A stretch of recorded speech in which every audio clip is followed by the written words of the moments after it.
जन हुंकार की इस एपिसोड में आप सभी का बहुत बहुत स्वागत है। मैं हूं महेश बहुगुणा, आप देख रहे जन हुंकार एपिसोड। आज के जन हुंकार एपिसोड में सुप्रीम कोर्ट की लैंडमार्क जजमेंट की देंगे आपको अहम जानकारी। बौद्ध धर्म के समुदाय ने सुप्रीम कोर्ट से की सेपरेट पर्सनल लॉ की मांग, और क्या कहा सुप्रीम कोर्ट ने, देंगे आपको जन हुंकार एपिसोड में विस्तृत जानकारी। केस टाइटल की यदि बात की जाए, Buddhist personal law action committee versus union of India की एक केस की सुनवाई करते हुए सुप्रीम कोर्ट ने इस मामले को फिलहाल सेंट्रल लॉ कमीशन को भेज दिया है। और क्या कहा सुप्रीम कोर्ट ने, ये भी आप सुनिए विस्तृत से। यदि बौद्धिस्ट धर्म का कहना है कि हमारा एक अपना धर्म है, हमारा एक सिस्टम है, एक अलग हमारे धर्म के रीति रिवाज हैं, और जहाँ तक भारत के संविधान की बात की जाए, फिलहाल हिंदू पर्सनल लॉ में फिलहाल बौद्धिस्ट समाज आता है। यदि वर्तमान की बात की जाए, सुप्रीम कोर्ट ने कोई जवाब हालांकि नहीं दिया है, बल्कि लॉ कमीशन को इस मामले को भेज दिया है। और ये कहते हुए साफ सुप्रीम कोर्ट ने कहा है, और अभी सिख और बौद्ध धर्म हिंदू लॉ को फॉलो करते हैं।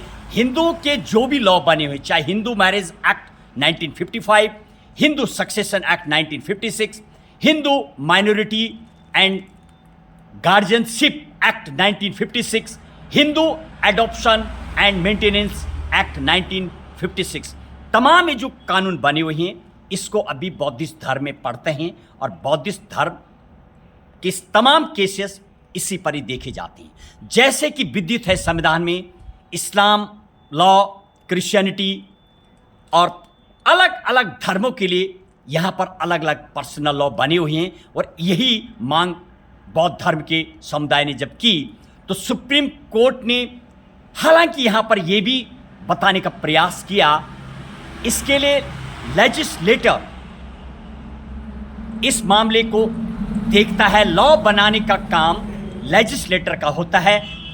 राज्यसभा, लोकसभा और राष्ट्रपति के हस्ताक्षर के बाद लॉ बन जाता है।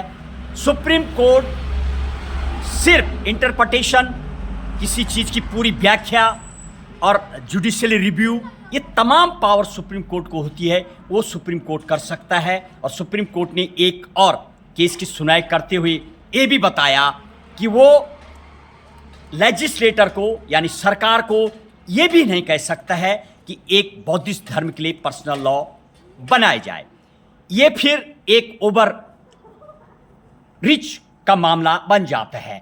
ओवर रीच की यदि बात की जाए, यदि आप संविधान के प्रियम्बल से लेकर के तमाम जगह पर देखेंगे, फंडामेंटल राइट हालांकि 14, 19 और 21 का हनन भी इसमें बताने का प्रयास किया गया, जो बुद्धिस्ट पर्सनल लॉ कमेटी के द्वारा।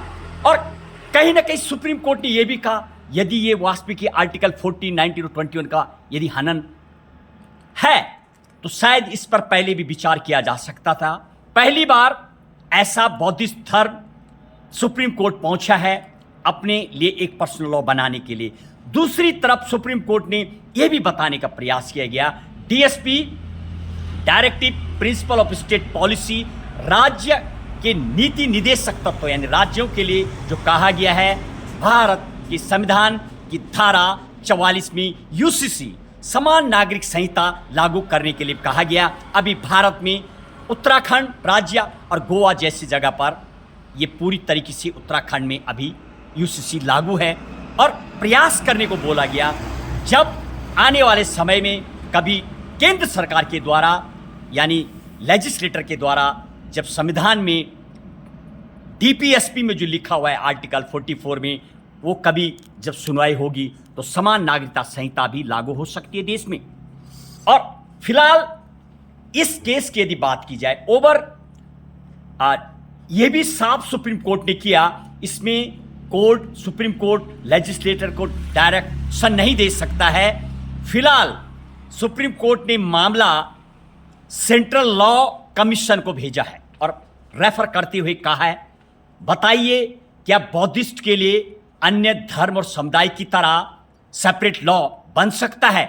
इसमें अब आएगा फैसला, बताएंगे। जुडिशियली रिव्यू और डेफिनेशंस, तमाम इंटरप्रिटेशन की पावर सुप्रीम कोर्ट को होती है और भारत के संविधान की धारा 142 के अधीन हालांकि सुप्रीम कोर्ट को न्याय की शक्ति भी प्रदान है, लेकिन डायरेक्शन देने के मामले में साफ सुप्रीम कोर्ट ने कहा यह ओवर रीच का मामला बन जाएगा। ओवर रीच का मतलब है जब सुप्रीम कोर्ट कभी कभी ऐसे डायरेक्शन देने लग जाता है जो लेजिस्लेटर का काम होता है, तो सुप्रीम कोर्ट ने साफ कहा ये सुप्रीम कोर्ट के अधीन नहीं है, इस कानून बनाने का काम लेजिस्लेटर यानी विधायिका का होता है। अब देखना यह है कि सेंट्रल लॉ कमीशन इस पर क्या कहता है, बताएंगे आपको अगले एपिसोड में। क्या वास्तविक ही इस तरह के देश में यदि अलग अलग अनेक धर्म वाला देश, और जैसे कि भारत पहले से पंथ निरपेक्ष और अनेक धर्म वाला देश है, क्या यहां पर जो आर्टिकल 19 के अधीन राइट टू स्पीच और फ्रीडम ऑफ स्पीच, तमाम इक्वलिटी का जो अधिकार दिया गया, समानता का अधिकार, क्या वास्तविक इसके चलते हुए ये सब चीज़ें देखने को मिल रही हैं या मामला थम जाएगा? बताएंगे आपको अगले एपिसोड में। क्या सुनवाई होगी इस पर, क्या कहेगा सेंट्रल लॉ कमीशन, ये तो समय ही बताने वाला है। देंगे आपको आगे की जानकारी। बस आज के जनहुंकार एपिसोड में इतना ही। कीजिए इंतजार अगले एपिसोड का। मेरे सहयोगी आज राधा वल्लभ नौटियाल और दीपशिका के साथ। जय हिंद, जय भारत।